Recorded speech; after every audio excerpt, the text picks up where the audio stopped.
Alors, dans cet exercice, déterminer les antinaturels x et y tels que 4x carré moins y carré égale 20. Alors, l'hypothèse antinaturelle, on va voir qu'elle est très importante. On va voir un petit peu plus tard. Alors, dans ce genre d'exercice, le but, c'est d'écrire l'équation utilisant x et y sous la forme d'un produit, de telle manière qu'on se ramène à la recherche des diviseurs d'un nombre entier. Donc, il faut remarquer que 4x carré moins y carré égale 20. C'est équivalent lorsqu'on factorise à 2x moins y, facteur de 2x plus y égale 20. Il faut évidemment maîtriser les identités remarquables, sinon dans ce genre d'exercice, on est un peu coincé.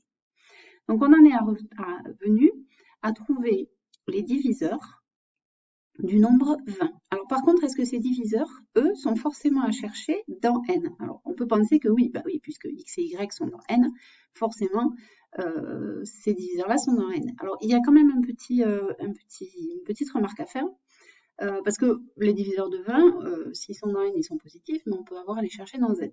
Alors pourquoi ici on va se restreindre à n? Pour la simple et bonne raison que puisque x et y sont des entiers naturels, ça veut dire que 2x plus y, c'est un nombre aussi antinaturel, il est positif.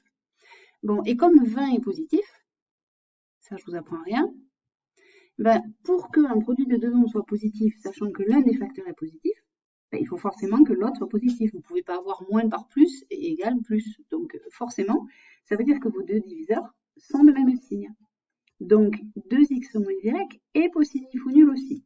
Ce qui fait que ça nous permet de réduire notre problème à la recherche des diviseurs positifs de 20. Et ça, c'est super important. Si on était dans Z, ça ne marcherait pas comme ça. Il faudrait chercher tous les diviseurs de 20, les positifs comme les négatifs. Alors, on est content parce que 20, il en a quand même un paquet, des diviseurs, même des positifs. Hein. Alors, on le met par 2, il y a 1 et 20. Il y a 20, il y a 2 et 10. 3, c'est pas la peine. Et il y a 4 et 5. Et après, comme donné c'est 5, on retombe sur les autres. Bon. Donc, il va quand même falloir tester, a priori, 3 couples de nombres. Alors, 3 couples de nombres, normalement, ça nous fait 6 systèmes à résoudre. Alors, je vais les écrire, et puis vous allez voir qu'en fait, on ne va pas tous les résoudre, on va simplifier un peu le problème. Alors, donc voilà, j'ai écrit les 6 systèmes qui sont censés nous procurer les solutions de notre équation. Alors, j'en ai écrit 6 parce qu'on remarque qu'en fait, à chaque fois, donc les diviseurs vont par 2. Donc, un des deux diviseurs, c'est un du couple et l'autre, c'est le deuxième. Par exemple, ici, si je m'intéresse au couple de diviseurs 1, 20, ça veut dire que soit 2x moins y peut être égal à 1, et dans ce cas-là, 2x plus y sera égal à 20, ou bien le contraire, a priori. Je peux très bien avoir 2x moins y qui fait 20, et 2x plus y qui vaut 1. Évidemment, les rôles sont interchangeables parce que le produit, c'est commutatif. On peut mettre, dans un produit, on peut mettre les termes dans n'importe quel ordre. Et donc, je fais pareil pour le couple de 10 et pour le couple 4, 5. Et alors là, on se dit, 6 systèmes, même si ça ne va pas être très compliqué, on a un peu la flemme. Donc là, il y a une deuxième simplification. Alors, la première simplification un peu astucieuse, elle était là. Je la mets ici. C'est celle qui a permis de dire que je pouvais avoir des nombres positifs. La deuxième simplification astucieuse, je vais la donner là. En fait, il faut chercher parmi ces deux nombres, parmi ces deux diviseurs, 2x moins y et 2x plus y, il y en a forcément un qui est plus grand que l'autre. Toujours pareil, à cause du fait qu'on est dans n. Si on était dans n, ça ne marcherait pas. Mais vu que x il est positif ou nul, et y aussi est positif ou nul, ça veut dire que 2x plus y, eh ben, il est plus grand que 2x moins y. Ben oui, vous prenez 2x, vous lui ajoutez un nombre positif, c'est forcément plus grand que 2x auquel vous enlevez un nombre positif. Attention, ça n'est vrai que parce que mon nombre x, enfin c'est surtout en l'occurrence y, qui est positif. S'il n'était pas positif, ça ne marcherait pas. Je pourrais avoir ici en fait une soustraction et ici une addition. Mais comme vous avez des nombres positifs, là ça marche. Donc forcément, vous en déduisez quoi? Eh bien, alors je ne vais pas l'écrire comme ça. Vous en déduisez qu'il y a des systèmes qu'on peut supprimer. Alors lesquels?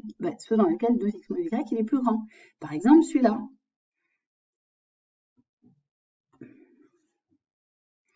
Donc ma condition, ça veut dire que celui-là, je peux le supprimer.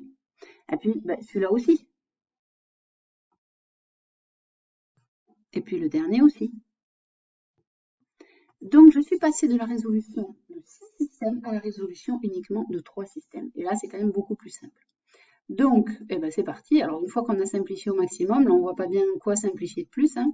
Ben là, il faut les résoudre, par contre. Alors, moi, je conseille une combinaison linéaire. C'est quand même vachement mieux qu'une substitution, même si là, vous avez Y qui peut s'isoler facilement. On va faire L1 plus L2. Donc, L1 plus L2, ça nous donne... Alors, pour la première, on va faire L1 plus L2. Ça nous donne 4x. Parce qu'en fait, quand on fait L1 plus L2, là, vous obtenez 4x, mais là, vous avez moins Y plus Y qui se simplifie. 4x égale 21. Et alors, je ne vais même pas m'intéresser à la deuxième, parce que regardez, normalement, je devrais l'écrire, je devrais faire une autre combinaison linéaire. Mais regardez, ce qui se passe, c'est que là, 21, c'est pas un multiple de 4. Donc, même sans avoir à terminer la résolution, x égale 21 quarts, eh ben, c'est pas dans n. Donc, ça ne va pas me donner une solution, je laisse tomber. Le y qui va avec, je m'en moque, j'ai même pas besoin de le calculer. Voilà, donc je m'interromps là. Je ne vais pas jusqu'au bout du calcul, ça sert à rien. Alors, on va essayer le deuxième maintenant. Donc, 2x moins y égale 2, 2x plus y égale 10. Alors, pareil, la combinaison linéaire, quand elle marche pour un, elle marche pour les autres. Hein.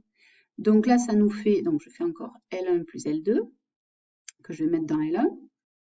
Alors, normalement, on l'écrit comme ça. En dessous, on écrit L1 reçoit L1 plus L2. Donc, j'ai 4x égale 12. Ah, là, ça va marcher, parce que 4 fois 3, 12. Donc là, je vais faire la deuxième combinaison linéaire, celle qui va me permettre d'obtenir y. Et là, je vais faire L2 moins L1.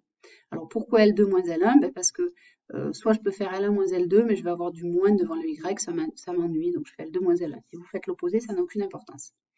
Donc, L2 moins L1, 2x moins 2x, ils s'en vont. Y moins moins Y, ça nous fait du 2y, égale 10 moins 8, égale 2.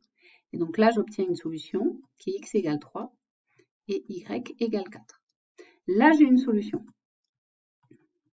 3, 4, c'est un couple. Et puis pour le dernier, 2x moins y égale 4, 2x plus y égale 5. Alors comme je vous disais, les combinaisons linéaires, une fois que ça marche pour les uns, ça marche pour les autres. C'est pour ça que, au pire, si vous résolvez vos 6 systèmes, bon, vous aurez perdu un peu de temps, mais pas tant que ça, hein, parce que c'est pas très compliqué. Enfin, autant gagner du temps. Donc 4x égale 9. Et alors là, c'est pareil, je me rends compte que 9, c'est pas un multiple de 4, donc je ne vais même pas m'embêter à continuer à résoudre. Ça veut dire que x égale 9 quarts, mais 9 quarts, c'est pas un entier naturel. Donc je m'arrête là, je n'ai pas besoin de résoudre mon système. Et donc, a priori, de tout ça, je n'ai trouvé qu'un seul couple solution, x, y, et le couple 3, 4. Je n'ai qu'une solution, je peux l'écrire, S égale l'ensemble des solutions restreint au couple 3, 4. Attention, il y a un ordre, il ne faut surtout pas inverser x et y. Alors évidemment, quand je trouve une solution, là j'ai raisonné uniquement par conditions nécessaires. J'ai fait qu'un sens, je vais dire, j'ai supposé que x, y était solution, j'en ai déduit que forcément c'était 3, 4. Maintenant, évidemment, il faut vérifier pour faire la réciproque. Alors je vais prendre un tout petit peu d'espace ici. Pour vérifier, il suffit de remplacer. Hein. On fait 4 fois 3 au carré moins 4 au carré. Voilà. Ce qui nous fait 4 fois 9, ça fait 36, moins 16, ça nous fait bien 20. Donc ça marche. Le couple 3, 4 est bien solution. Alors attention, hein, je me souviens plus si j'y ai bien insisté quand on l'avait fait ensemble. Donc il faut bien vérifier pour la réciproque que le couple que vous avez trouvé est une solution. Parce que quand on dit déterminer les nombres x, c'est une condition nécessaire et suffisante qu'il faut. Donc voilà pour celui-là.